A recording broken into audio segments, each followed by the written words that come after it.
music. Happy years followed of reading and reading again all the Bond books, tracking down the older Bond films, preparing myself spiritually for the next one, The Man with the Golden Gun. The painfulness in all this is, of course, that Live and Let Die is dreadful. In a moment of lunatic parental outreach, I recently bought the DVD to watch with my own 12 and 10-year-old sons. I had not seen the movie in many years, and this planned piece of quality nurturing left me mute with grief. The film was a mean-spirited and offensive shambles, too stupid really even to be racist, too chaotic to be camp. Worse, the film was the first to feature Roger Moore, a faintly louche mannequin, famous as the Saint, and with Tony Curtis, then going through one of his cyclical career low points, one of the persuaders.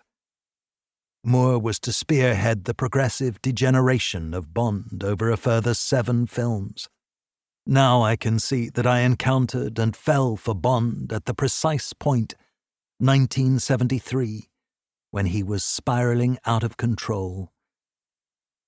And yet for many years he had been important to millions of people in all kinds of ways, a uniquely powerful, strange presence in British life since his invention by Ian Fleming in the early 1950s. Wholly oblivious, I had, as a 10-year-old, bumped into his most embarrassing avatar. But my entire upbringing had been in effect soaked in the world in which Bond had thrived, and in which he was understood. In this time, before Bond films were ever shown on television, double bills of old ones would tour cinemas, playing to vast, steaming audiences, seeing the films, like myself, over and over again, almost as a religious undertaking. I was simply then the latest among whole populations of men and women, well, mainly men, to be honest, who had stood in line for the Bond experience. Our school games were soaked in Bond. Our talk was endlessly about the films and about the cruelty and sex in the books. Bond was a sort of currency, albeit, and quite unknown to me, one in steep decline on the open market. This book is an attempt to get to grips with Bond's legacy and with the worlds in which Bond really mattered. Not to a helpless 10-year-old dingaling in the early 70s, but to the generation who had fought in the Second World War, and who in vast numbers read the Bond books in the 1950s, and saw the Bond films in the 1960s.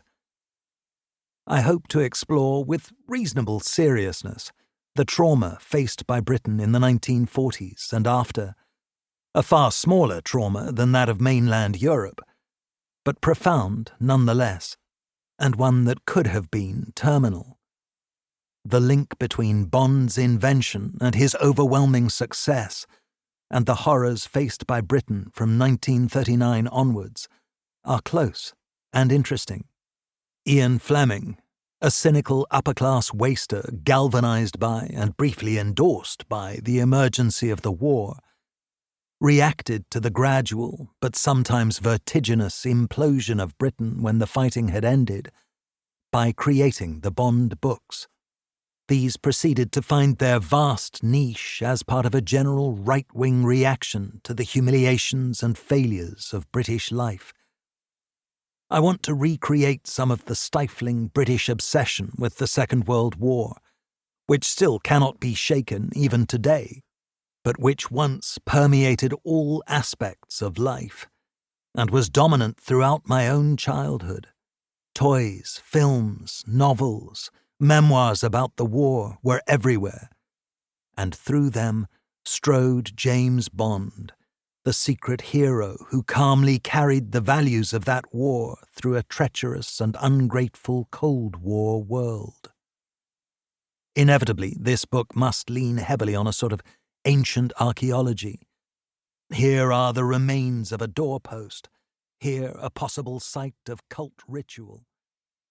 So much has changed.